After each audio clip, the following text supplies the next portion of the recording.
বর্তমান পে স্কেলের সর্বশেষ খবর জানতে আপনাকে স্বাগতম। তো চলুন শুরু করা যাক। চলমান বৈশ্বিক সংকটের কারণে দেশের অর্থনীতি বিপর্যস্ত হয়ে পড়েছে। জিনিসপত্রের দাম বাড়ায় মূল্যস্ফীতির চাপ বাড়ছে লাফিয়ে লাফিয়ে। জীবনযাত্রার ব্যয়ের ওপর নেতিবাচক প্রভাবও পড়েছে। জীবনযাত্রার ব্যয় নিয়ন্ত্রণে বাজারে টাকার প্রবাহ কমানোর চেষ্টা করেছে সরকার, কিন্তু ডলারের বিরুদ্ধে মুদ্রার অবমূল্যায়ন ঠেকাতে পারছে না বাংলাদেশ ব্যাংক। ফলে জীবনযাত্রার ব্যয় নিয়ন্ত্রণও অসম্ভব হয়ে পড়েছে। এছাড়া পরিকল্পনা মতো সরকারের রাজস্ব আদায়ও হচ্ছে না। চলতি অর্থ বছরে প্রথম 6 মাসে 15,000 কোটি টাকার রাজস্ব ঘাটতি সৃষ্টি হয়েছে। এজন্য আসছে 2023-24 অর্থ বছরে সরকারি চাকরিজীবীদের নতুন বেতন কাঠামো দিতে চায় না সরকার।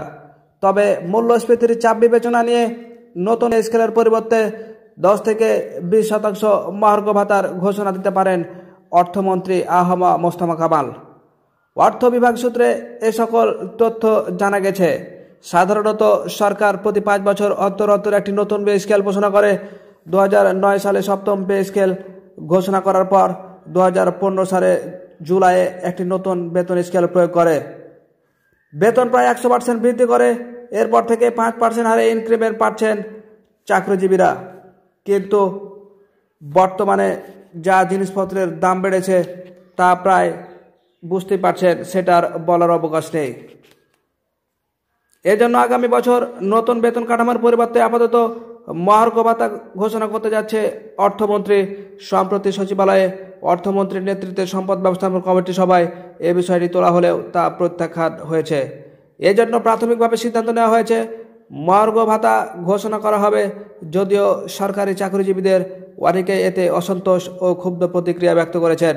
নাম প্রকাশ না করা ইচ্ছুক এরকম ব্যক্তি একটি বলেন, আমরা এখনও যে বেতন কাঠামোয় বেতন পাই সেটা তো অন্তত 8-9 বছরের পুরনো। এ সময়ের মধ্যে মূল্যস্ফীতি কতটা বেড়েছে আর মানুষের জীবনযাত্রার কতটা প্রভাব পড়েছে তা নতুন করে বলার প্রয়োজন নেই। ফলে এখন একটি নতুন বেতন কাঠামো ঘোষণা করা সময়ের দাবি। তবে এও ঠিক যে সরকারের অর্থনৈতিক অবস্থা বর্তমানে ভালো নেই, ফলে আমরাও কিছুটা সংকটের মধ্যে আছি। এদিকে করোনা পরবর্তীতে যা ঘটে চলেছে তা তো সবাই আপনাদের দেখা। তো এই ছিল আজকের মতো। দেখা হবে পরবর্তীতে নতুন কোনো গুরুত্বপূর্ণ আপডেট নিয়ে। সে পর্যন্ত সবাই ভালো থাকবেন। আল্লাহ হাফেজ।